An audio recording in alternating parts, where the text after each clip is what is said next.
I am June from 11 and here's my partner, Van Park. Today we brought quite an interesting topic to share with, and I really hope you guys like it. So, shall we begin? Yes. EP, Squid Game, My Name, Stranger Things, Money Heist, and Bridgerton. Hey Jun, did you watch any of those mentioned above? Oh yes, of course. I mean, isn't that something very common these days? Oh, maybe. Who else in this room enjoy watching the dramas mentioned above? Then, now who would like to guess why I'm mentioning all this? These are actually closely related with one of our biggest environmental issues, carbon emissions. Really, everything we do online, such as searching internet, uploading images, sending messages, emits CO2. As many of you might have noticed, our topic today is an environmental issue and the best way to solve it. Hee-jun, can you explain briefly about the environmental effects of CO2? Sure.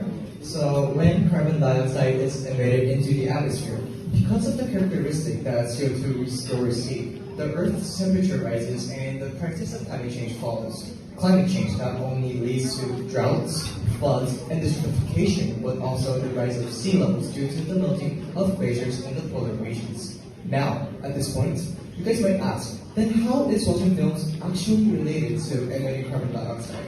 Well, if that's the case, let me answer your question. When you watch a video with a digital device such as a smartphone, it is connected to a network, and these numerous networks are gathered and sent to the data center. By the way, did you guys know that a lot of energy is required to cool down this hot, burning data center? And in this process of cooling down this heated data center, a lot of carbon dioxide is generated. Oh yeah, Kayang, do you know what Netflix has recently found regarding watching videos? Well, yes. According to Netflix, 1 hour of streaming video by one user on its platform produces 100 grams of CO2 equivalent. Wow, Kayang, how come you know so much things? Quite impressive. Thank you. Anyways, just for further explanations, CO2 equivalent is the standard unit for measuring carbon footprints, or the amount of carbon dioxide emitted due to the consumption of fossil fuels. 100 grams per hour might not seem as a considerable number, and it really is not just by itself. However, when you do some simple math, you'll realize that the situation here is quite severe. Let me take you through.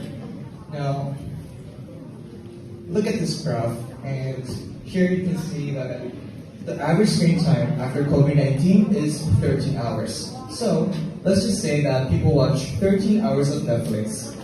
Isn't that what we normally do during the breaks? Right? Obviously.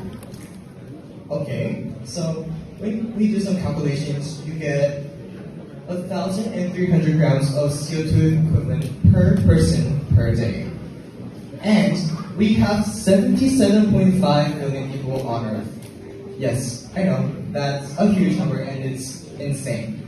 And we definitely need a solution for it. So, Kayang, would you like to share your idea of how the solution should look like? I'm pretty sure you're thinking what I'm thinking. Sure. The best way to solve the problem is to initially set one's device to use less electricity. Thank goodness, with the development of software, it has been proven that the use of dark mode can reduce the amount of carbon emitted. According to Samsung, when dark mode is used on OLED, it can reduce about 25 to 30% of electrical energy, and the batteries can perform 1.1 hours longer. Another way to solve the problem is to lower the pixels for watching a video. By doing it, the data sent to data center decreases, which indicates that the data center can produce less greenhouse gases. YouTube is also trying to reduce the amount of greenhouse gases by initially setting a video in a low quality. This new policy is expected to lower the greenhouse gases by making people watch video clips in a low quality. Yes, that's absolutely correct.